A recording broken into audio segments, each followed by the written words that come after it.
Hello বন্ধুরা, নতুন একটা ভিডিওতে তোমাদেরকে স্বাগতম। বুলেট ষড়যন্ত্র ধারাবাহিকের আরও একটি নতুন পর্বে দেখা যায় যে ব্যাচেলার পার্টিতে সবাই অনেক আনন্দ করে, কিন্তু আরশি যে তার বয়ফ্রেন্ডকে এখানে ডেকে এনেছে সেটা চ্যাটার্জি বাড়ির কেউ জানে না। আর সবার মুখে মাস্ক পরে থাকায় কেউ কাউকে চিনতে পারছে না।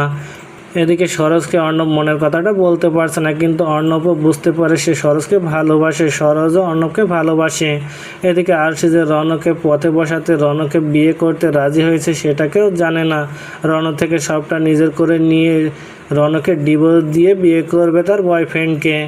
এদিকে রাগিনী কোনোভাবে আরশির খেলাটা ধরতে পারছে না, আর বলছে আমি রণের বিয়েটা হয়ে গেলে ওই সরোজকে নিজের হাতে শেষ করে দেব, যাতে করে আর কোনো প্রমাণ না থাকে। ওদিকে বিয়ের কাজ শুরু হলে সেখানে চলে আসে অর্ণব, আর আরশি বিয়ে করতে না এসে তার বয়ফ্রেন্ডের সাথে পালিয়েছে আর নিজের লগ্নভ্রষ্ট হওয়ার হাত থেকে বাঁচতে সরোজকে নিজের মতের বিরুদ্ধে গিয়ে বিয়ে করে। আর সরোজ নিজের বাবা মাকে কে শেষ করেছিল তার প্রমাণ খুঁজতে বিয়েটা করে নেয়। আর অর্ণব এসে এটা দেখে নিজেকে আর সামলাতে পারে না, আর সরোজকে থাপ্পড় মেরে বলে এতদিন আমাকে ভালোবাসার পরিস্থিতি দিয়ে আজ কিনা সিঁদুর পড়লে রণর হাতে। মেয়েরা সত্যিই বেঈমান হয়। সরোজ কিছু বলতে গেলে কোনো কিছুই শোনে না অর্ণব, আর রণ তখন জানতে পারে অর্ণব সরোজকে ভালোবাসতো। তো বন্ধুরা, কী ঘটতে চলেছে গল্পে এবার জানতে হলে আমাদের সাথেই থাকুন। ধন্যবাদ।